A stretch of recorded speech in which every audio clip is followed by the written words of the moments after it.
چیخ پکار اور ایک ایسی کیفیت جس میں کہ بے سر و سامانی ہے. لوگ دیوانہ وار جن کے عزیز اور اقربا اس موقع پہ یہاں پہنچتے تھے وہ ان کو ڈھونڈ رہے ہیں وہاں پر, اور اسی صورتحال کی منظر کشی کے لیے یا اس کو وہاں پر اس وقت ہو کیا رہا ہے یہ جاننے کے لیے ہم جائیں گے 7. لیکن اس سے پہلے ہم آپ کو بتائیں کہ وہ لوگ جو وہاں موجود تھے اور جب یہ دھماکہ ہوا ہے اور اب وہ کسی قریبی جگہ پہ پہنچے ہیں, وہاں پہنچ کے انہوں نے اپنا احوال سنایا ہے کہ جب یہ دھماکہ ہوا تو کیا ہوا. گیٹ جو کھڑا ہوا تھا میں ادھر دھماکہ سنا تو لوگوں نے بولا تھا تو بجلی کا دھماکہ ہے, مگر ہم جب اندر آئے تو بہت حالات خراب تھے. جتنے بھی بندے پردیسی لوگ تھے ہم ان لوگوں کو اٹھا کے ایمبولینس میں چھوڑا. دیکھا کوئی بھی نہیں تھا, نہ ہمارے کو پولیس کی سپورٹ تھی نہ ہمارے کو ایمبولینس کی سپورٹ تھی. یہ جو سپورٹ ہے ہمارے کو پورے عوام کی سپورٹ ہے. ہمارے کو دکھ ہے ہمارے دربار کلچر کے اندر یہ بم دھماکہ یزید نے کیا ہے, ہم اس کو نہیں چھوڑیں گے دن قیامت تک. ہمارے کو اتنا دکھ ہے نہ ہمارے کو ایمبولینس بعد میں پہنچی. میرا جہاں تک اندازہ ہے کہ آنے جانے والوں کی رفتار دیکھ کے 60 سے 65 بندے ایکسپائر ہو چکے ہیں. چھوٹے بچے بھی ہیں, بوڑھے بھی ہیں, بڑے بھی ہیں, سب چیزیں مکس میں ہیں. جہاں پہ کیمرہ لگی ہوتی ہے ان کا پورا سیٹ اپ ہوتا ہے, وہاں سے اندر سے کیمرہ مین نکل کے بھاگا ہے. تو میں نے دیکھا یہ بھاگا کیوں ہے, تو جیسے وہ نکل کے بھاگا ہے اس نے سارا کراؤڈ کو چھوڑ دیا ہے. پھر میں بھی اس کے پیچھے گیا تو دادو میں ایک ہسپتال ہے جو کہ بہت ہی ایل اکوپڈ ہاسپٹل ہے, اس کو ہسپتال نہیں کہا جا سکتا. سرکاری فائلز میں بہرحال اس کو ہسپتال کہا جاتا ہے. جو زخمی تھے اور جو لوگ پہنچائے جا سکے وہ پہلے اس مقام پہ پہنچائے گئے. وہاں پہ ایک میڈیکل سپرنٹینڈنٹ بھی ہیں, انہوں نے صورتحال کے بارے میں ہمیں بتایا. دیکھیں ابھی تک میرے پاس 45 سے زیادہ ڈیڈ باڈیز آ چکی ہے, لیکن ابھی سلسلہ بڑھ رہا ہے. اور زخمی 200 سے زیادہ ہو چکے ہیں.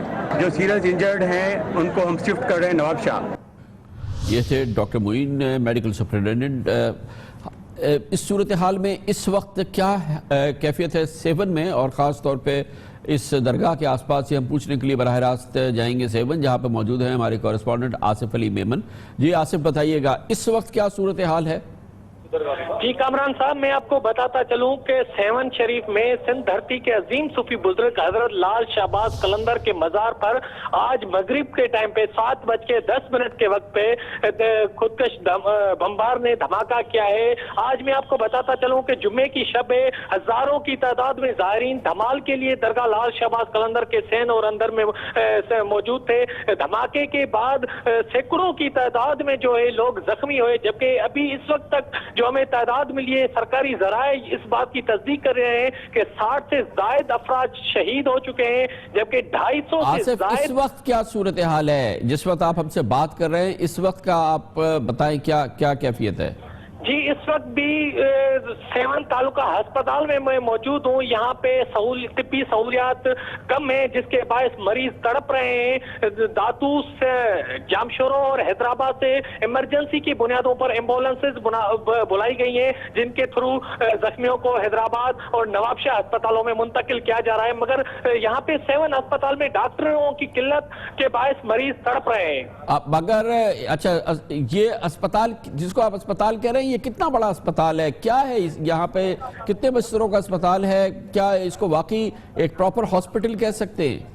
جی بالکل, یہ پراپر ہاسپٹل کے علاوہ یہ Syed Abdullah Shah institute of science and technology کے نام سے مشہور ہے, اور وزیر اعلیٰ سندھ کے آبائی شہر کا اسپتال ہے جس کو ہم ڈسٹرکٹ اسپتال بھی کہہ سکتے ہیں. اتنا بڑا اسپتال ہے, مگر افسوس کی بات یہ ہے کہ وزیر اعلیٰ سندھ کا حلقہ ہونے کے باوجود یہاں پہ ڈاکٹرز کی قلت ہے. جہاں پہ 100 ڈاکٹر ہونے چاہیے تو اس کے جگہ پہ یہاں پہ 7 اسپتال میں صرف 9 ڈاکٹر تعینات ہیں. اور اس وقت جب میں موجود ہوں اسپتال میں, جیسے یہ واقعہ ہوا ایمرجنسی نافذ کر دی گئی, اس وقت صرف 3 ڈاکٹر موجود تھے. اس کے بعد داتو, جامشورو, حیدرآباد اور نواب شاہ سے ایمرجنسی کے بنیادوں پر ڈاکٹروں کو بلا کر یہاں پہ مریضوں کو علاج یہ جو درگاہ کا علاقہ اور درگاہ جہاں پر یہ حادثہ ہوا ہے وہاں پہ کیا سچویشن ہے؟ اس کو لاک کر دیا گیا ہے, وہاں پہ اس علاقے کو کلیئر کر دیا گیا ہے, اس کے اطراف میں یا اس طرف کیا سچویشن ہے؟